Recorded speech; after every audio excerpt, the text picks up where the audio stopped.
বাবা, আমার গোটা ফ্যামিলি, আমি সকলকে কষ্ট দিয়ে আমি সবার মুখ চোখে করে আমি এটা করতে পারবো না রত্নজিৎ। অবশেষে মুখ খুললেন ধারাবাহিক নাটক ভোলে বাবা পার করে গা অভিনেত্রী রাজন্য মিত্র। শুটিং চলাকালীন রাহুলের মৃত্যু আসলে কিভাবে হলো, যা আজকে আমরা জানবো। রাহুলের সাথে অভিনয় করেছে অভিনেত্রী রাজন্য মিত্র মুখ থেকে। তবে রাহুলের মৃত্যু ঘটনা জানতে হলে অবশ্যই এই ভিডিওটি সম্পূর্ণ দেখবেন।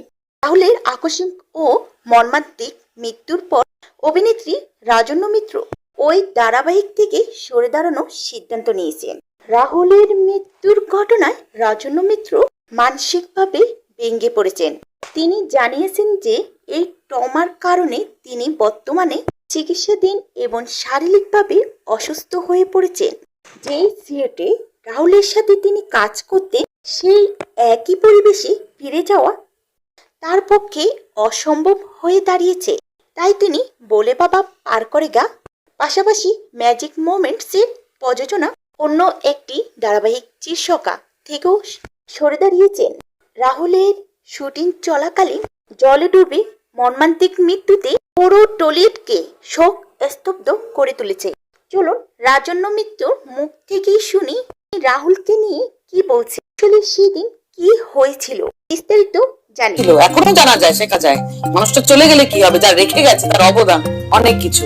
আর রিনা গাঙ্গুলিকে যেভাবে অপমান করা হচ্ছে, আমি এখনো বলছি তদন্তের মতো হোক, অন্যায় ধরা পড়ুক, সেটা কোনো কথা নয়, সেটা তার মতো করেই হোক। কিন্তু তারা কারাই অপমান করছেন, তারা নিজেরা কি? এমন তো হতে পারে যে ওই মহিলার উপরে তারা নিজেদের রাগ মেটাচ্ছেন।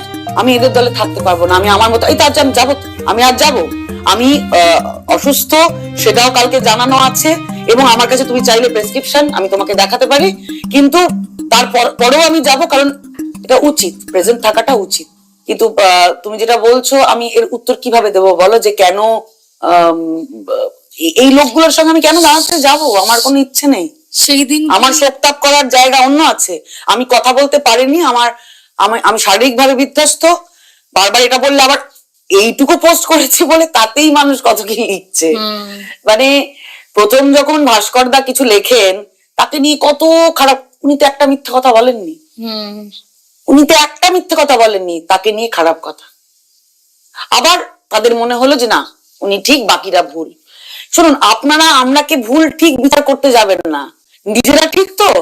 যদি ঠিক থাকে তাহলে এই যে পদক্ষেপ নেওয়া হচ্ছে বা এই যে একটা জায়গা তৈরি হচ্ছে, এটাকে সাহায্য করুন। সঠিক তদন্তের জন্য কথা বলুন, নিরপেক্ষ তদন্তের জন্য কথা বলুন। আর কি বলবো বলো, মানে মাঝে মাঝে না আমি নিজেকে রাই করবেন, আমি বললাম না আমি ডিস্টার্ব, তুমি লজ্জাজনক পরিস্থিতিতে আমাকে কেউ বলবে যে না এটা কর, আমি অন্তত এই হাউসে তুমি তো আগে থেকে জানতে যে ওইখানে তার সাথে এরকম, আমি তো জানি না এরকম কিছু করে ঘটলো, মানে আমি তো কন্টিনিউশন জলে যখন নেমেছে তার আগে কোনো প্রিকশন ছিল? আমি তো প্রেজেন্টই ছিলাম না, আমি তোমাকে কি করে বলবো? আমি তো চোখের সামনে কোটি কোটি নৌকা দেখছি, লোকজন দেখছি। তা প্রথমত আমার যখন জলের শট নেই, এটা খুব, তোমার মনে হতে পারে খুব স্বার্থপরের মতো কথা বলছি, কিন্তু এটা আজীবত কাল ধরে এটাই হয়ে এসছে। আমরা কিন্তু কি আছে না আছে আমরা জানি না। কাজ করতে গিয়ে না, নিজেরটাও নয়, কাজ করতে গিয়ে কোনো যদি বিপদ হয় তখন প্রশ্ন করি। আমরা তো পুরীর সমুদ্রে গত বছরে তো চিরশাখা শুটিং করেছি, তখন তো পুরীর সমুদ্রে জলে হাঁটতে হাঁটতে গিয়ে দেখো, রিপিট চালিয়ে দেখো যে ওখানে শর্ট আছে। আমাদের তো কোনো বিপদ আপদ কিছু হয়নি, আমরা খুব সুন্দর আউটডোর করেছি, আনন্দ করে হাসি মজা করে, এখানেও হাসি মজা করে কেটেছি। ওই দিন যে কি হয়েছিল তিথি আমি জানি না, আমি না জেনে কটা অবান্তর কথা বলবো, সেই নিয়ে জটিলতা বাড়বে, তার মধ্যে আমি পড়তে চাই না। তদন্তের মতো হোক, ওখানে যদি কিছু জানা যায়, ধরা পড়ে, নিশ্চয়ই সমস্ত ফুটেজ পুলিশকে দেওয়া হয়েছে।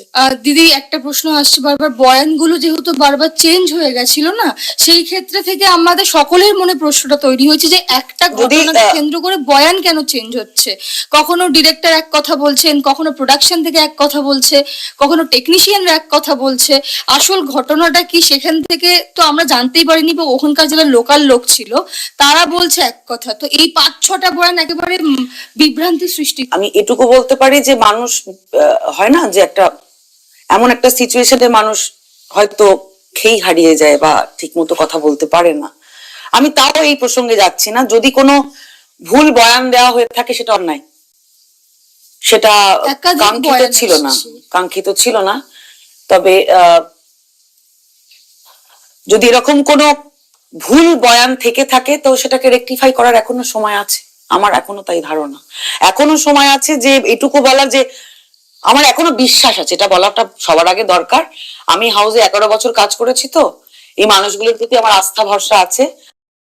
যদি এনাদের তরফ থেকে, হাউসের তরফ থেকে কোনো অন্যায় হয়ে থাকে, আগে যা বয়ান দিয়ে থাকুক না কেন, আমি আবারও বলছি, যদি কিছু ভুল হয়ে থাকে আমি এখনো আশা রাখছি যে ওনারা তার দায়ভার নেবেন।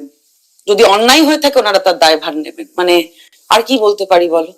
11টা বছর কাজ করেছো নানান সিরিয়াল, এবং তোমাকে আমরা 11 বছরের মধ্যে দিয়ে কখনো দেখিনি কোনো আক্ষেপ যে আমার চরিত্র নেই জীবনে, আমি নিজেকে এক্সপ্লোর করতে পারিনি, কোনোদিনও দেখিনি। ইনফ্যাক্ট যারা কাজ করেছে লীনা গঙ্গোপাধ্যায়ের সঙ্গে তাদেরও আমরা দেখিনি। কিন্তু হঠাৎ করে যে এই মানুষটাকে এতগুলো আঙ্গুল দেখানো পীড়া হচ্ছে, দিচ্ছে, বড্ড পীড়া দিচ্ছে, বড্ড পীড়া দিচ্ছে। ওই মানুষটা অবধি, মানে বা ওই মানুষটার মতো হতে গেলে মানে অনেক অনেক কিছু করতে হবে। উনি এতদিক সামলান, তার উপরে এই উনি তো ওখানে প্রেজেন্ট ছিলেনই না। আজকে যদি উনি কোনো ভুল কথা বলে থাকেন, নিশ্চয়ই সেটা তোমরা সবাই বিচার করবে, অন্যায় সব মানছি। কিন্তু 11 বছর ধরে আমি শুধু ভালোবাসাই পেয়েছি, বকা পেয়েছি।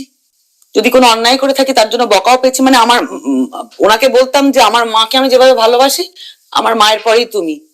আমার মাও এখানে বসে আছেন, মানে উনিও একই কথা বলবেন, যে মা সবসময় বলেন না ওনার কথা শুনো।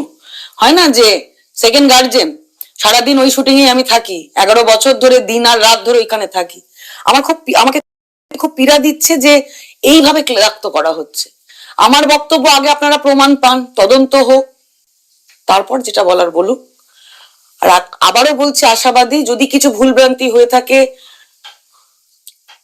সেটা নিশ্চয়ই ওনারা রেকটিফাই করবেন।